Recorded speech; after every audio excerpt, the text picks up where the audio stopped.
Hey there, friends and enemies, JoPa here again, and today we learned that on February 15th we are getting an Xbox podcast where we will learn more about the fate and future of Xbox with Phil Spencer being front and center, and I can't wait for this. I think it'll be very interesting what they decide to do, and I wanted to give a few predictions on what I see possibly happening going forward with Xbox overall. Now, I'm not a fan of console wars, but I do find it very interesting how these platforms are moving forward as technology and everything does change. I do think competition in this space is very important, and I don't want it to become a situation where we have one mobile console in the Switch or Switch 2 and one at-home console as well in the PlayStation, and then Xbox goes away forever. I don't see that happening.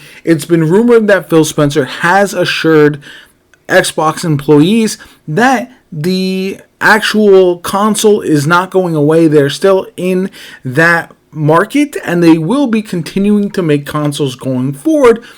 And I think when we do get the podcast, he's going to reassure everyone of that they are still going to be making consoles. They're still going to have a home for people who want to be on that platform.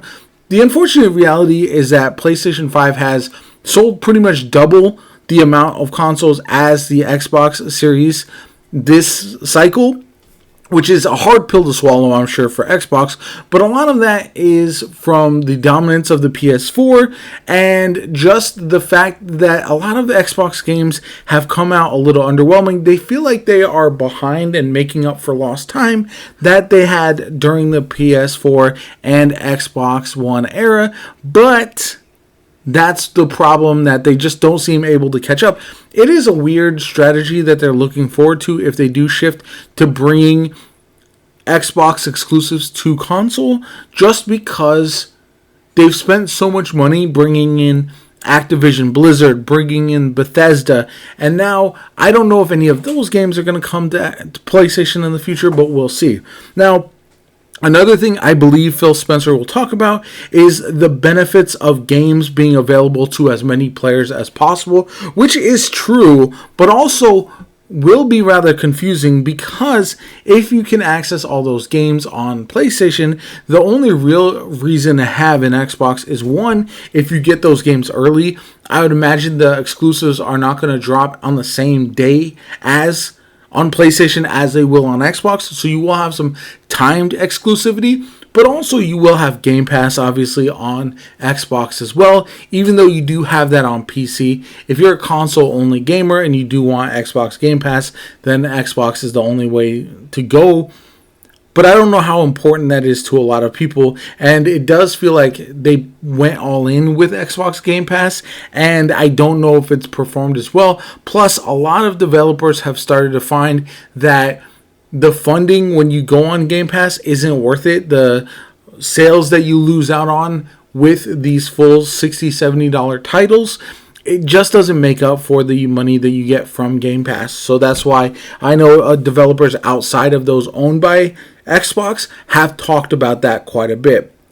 Now, I did mention timed releases. I think that's how the majority of Xbox exclusives are going to be handled going forward. They'll be on PC and Xbox at the initial launch, and then 6 months to a year down the line, potentially, that's when we'll see it coming to the PlayStation side.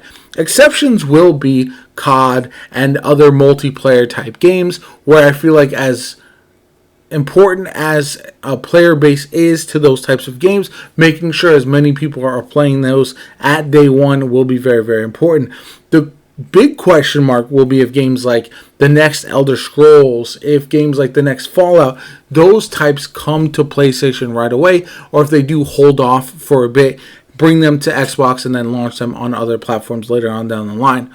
Now, again, I'm talking a lot about PlayStation, but a lot of these exclusives are also rumored to be coming to Switch as well, which I think could be fascinating overall. Now, as far as the ones that are officially announced on the podcast, he'll probably tease the ones that we already know: Hi-Fi Rush, Sea of Thieves, and then I would imagine we'll probably get a surprise one in there as well, just to give a lot of people something to talk about.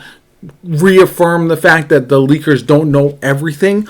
So what that is, I know I've talked a lot about Starfield. That's the content that I'm showing in the background gameplay because that's the game that I think everyone is looking for. It's the major Xbox exclusive from last year, and that one coming to PlayStation would be a surprise in my opinion, even though it has been heavily rumored. That rumor has also been recently shot down. There's also a couple other games that have been rumored as well. Pentiment, which is a Bethesda game as well, is another one that potentially could come to the PlayStation 5 early on. Indiana Jones, yet another one that's been talked about. I wouldn't be surprised if a game like Blade does come to the PlayStation as well, especially Marvel, Sony's relationship. But overall, we'll have to wait and see. I'm excited about Thursday. I think it'll be a lot of generic information, like reassurances, talking about the future, talking about how positive and good this situation is overall, without a lot of depth or detail. But I hope I'm wrong on that. I hope we get a lot more specifics about the direction. It's just hard because companies like this do pivot from time to time, and knowing that they could potentially scrap all these plans and go back on to what they were doing previously leads me to believe they don't want to give away too many details until they're set in stone. And this podcast does seem very reactionary from what I've seen.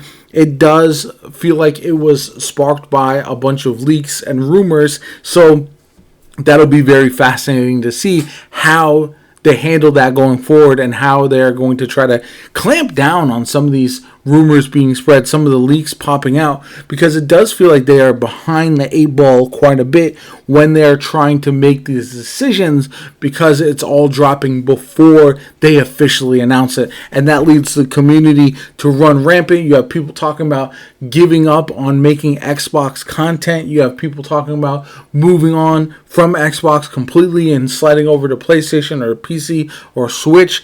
And I think that's a bit of an issue, because with a console that's struggling behind the PlayStation, you don't want any more reason for people to not invest in your console family. So we'll have to wait and see. Anyway, if you enjoyed the video, hit that like button, subscribe to the channel. I'll definitely talk about what we learned from the Xbox podcast once we do have that on Thursday, and I'll go over it in detail. So if you want to hear more about that, if you want to learn more about that, definitely like the video, subscribe to the channel, helps me out tremendously. Shows that you want to see more of this style of content. This is a little bit different from what I normally do, so a lot of people, if you enjoy it, might want to hit that like button, subscribe to the channel, and show me that you do want to see more of this. Anyway, my name is JoPa. Have a good one, and I'll catch you all later.